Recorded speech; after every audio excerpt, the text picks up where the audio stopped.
नमस्कार मित्रांनो, माझं नाव चैतन्य पत्की आहे आणि welcome back to my YouTube channel. आपण या व्हिडिओमध्ये ॲनालिसिस करूया भारत विरुद्ध श्रीलंका, जो पहिला T20 आंतरराष्ट्रीय सामना खेळवण्यात आला पाल्लेकेले इंटरनॅशनल क्रिकेट स्टेडियममध्ये आणि भारताने श्रीलंकेला पहिल्या गेममध्ये 43 धावांनी नमवले आहे. विजयी सुरुवात झाली आहे हेड कोच गौतम गंभीरसाठी, त्याची फुल time assignment as a coach for the first time, आणि सूर्यकुमार यादवसाठी जो भारताला on a full time basis पहिल्यांदा लीड करतोय. 43 धावांनी आपण जिंकलो. टॉस श्रीलंकेने जिंकला आणि भारताला बॅटिंगचं इन्व्हिटेशन दिलं आणि आपण ते दोन्ही हातांनी एकदम मस्तपणे स्वीकारलं. शुभमन गिल आणि यशस्वी जयस्वालनी खूप तुफानी सुरुवात आपल्याला करून दिली. पहिल्या 6 ओव्हर्समध्ये आपण 74 धावा केल्या. एक विकेट आपण गमावली खरी शुभमन गिलची, बट मला काही जास्त प्रॉब्लेम नाही सापडला कारण शुभमन गिलचा इंटेंट खूप चांगला होता. शुभमन गिलचा T20 फॉर्मॅट असं म्हटलं जातं की ॲक्च्युली विकेस्ट फॉर्मॅट आहे. त्यांनी हा एवढ्या चांगल्या पद्धतीचा इंटेंट दाखवणं खूप चांगलं आहे इंडियन व्हाईस कॅप्टननी, आणि भविष्यासाठी त्याच्यासाठी खूप चांगल्या सायन्स आहे. आता पुष्कळ लोक म्हणतील की समजा जर तो अजून थोडा वेळ तो त्याचे इन्स्टिंक्ट्स कर्व करू शकत असता तर अजून मोठी खेळी करू शकत असता, बट असं काही नसतं.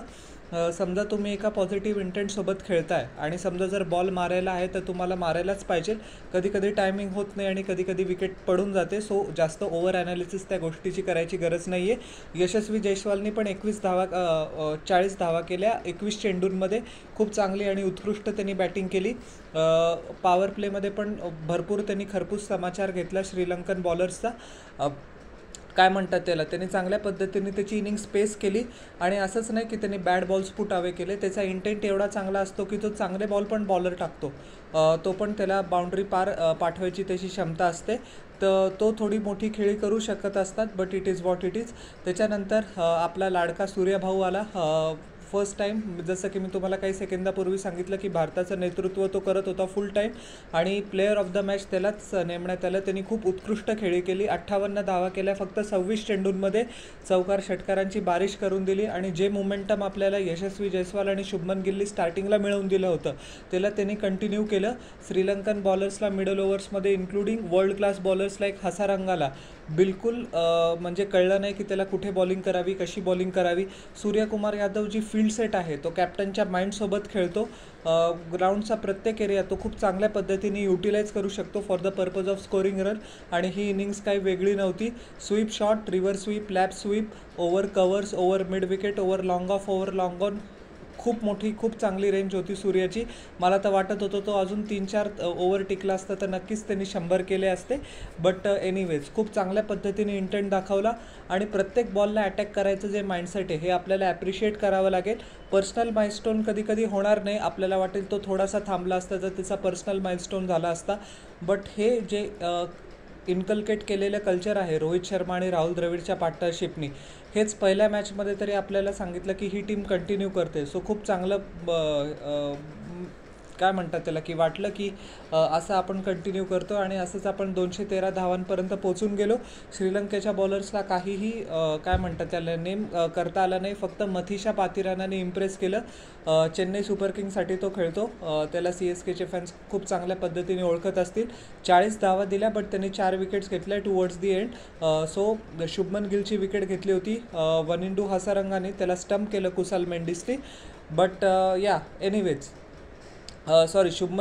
यशस्वी जयस्वालला स्टंप केलं होतं हसारंगाने, बट चांगली त्यांनी काय म्हणतात हसारंगाने पॉवर प्लेच्या पहिल्या ओव्हर चांगला टाकला, बट नंतर त्याच्या फिगर्स काही एवढ्या चांगल्या नव्हत्या. ज्या स्टाईलचा जो बॉलर आहे, जसा हसारंगाचा रेकॉर्ड आहे IPLमध्ये पण ऑपॉर्च्युनिटीज त्याला पुष्कळ मिळाल्या आहे. त्याने छान परफॉर्मन्स केलं आहे.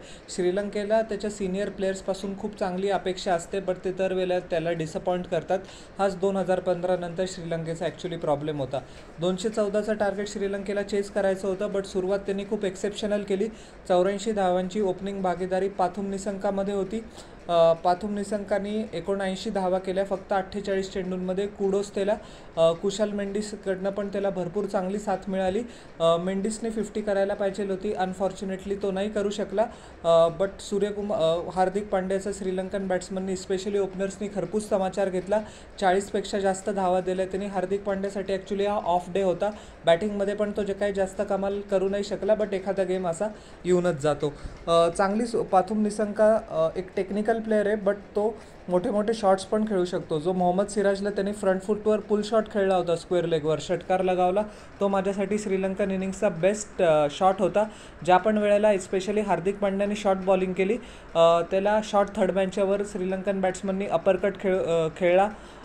खूप चांगलं काय म्हणतात त्याला की त्यांनी रनिंग बिटवीन द विकेट्स पण चांगल्या होत्या. आणि एक वेळ असं वाटत होते की श्रीलंकेला जेन्युइन चान्स आहे ही मॅच जिंकायचा.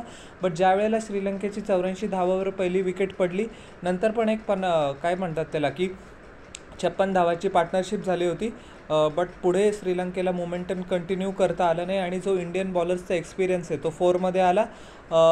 अक्षर पटेलनी एक विकेट घेतली. अनफॉर्च्युनेटली जसं सांगितलं की जसप्रीत बुमराला नाही, जसप्रीत बुमरा तर रेस्टेड या सिरीजमध्ये. हार्दिक पांड्याला विकेट घेता आली नाही.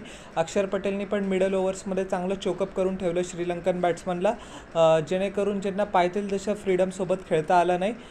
बाकीच्या मोहम्मद सिराजनी पण 3 ओव्हरमध्ये 23 धावा देऊन एक विकेट घेतली, त्याची पण चांगला परफॉर्मन्स केला. अर्शदीप सिंगनी 2 विकेट घेतल्या. डेथ ओव्हर्समध्ये चांगली बॉलिंग केली. स्टार्टिंगमध्ये त्याला थोडासा मार पडला, बट तो कमबॅक त्यांनी उत्कृष्टरित्या केला. So all in all very good performance bye team India. आणि दुसरा T20 सामना उद्या होणार आहे 28 जुलैला. सो त्याच्यात पण India as a firm favourite म्हणून स्टार्ट करेल. So winning start for the combo of Gautam Gambhir and Suryakumar Yadav and long may this continue. So तुम्हाला माझं पहिलं T20 आंतरराष्ट्रीयचं ॲनालिसिस कसं वाटलं हे जरूर न चुकता खाली कॉमेंट सेक्शनमध्ये सांगा. आणि माझ्या यूट्यूब चॅनलला लाईक, शेअर आणि सबस्क्राईब करा आणि बेल आयकॉन प्रेस करा पुढच्या नोटिफिकेशनसाठी. आपण भेटूया नेक्स्ट व्हिडिओमध्ये. Till then everyone, bye.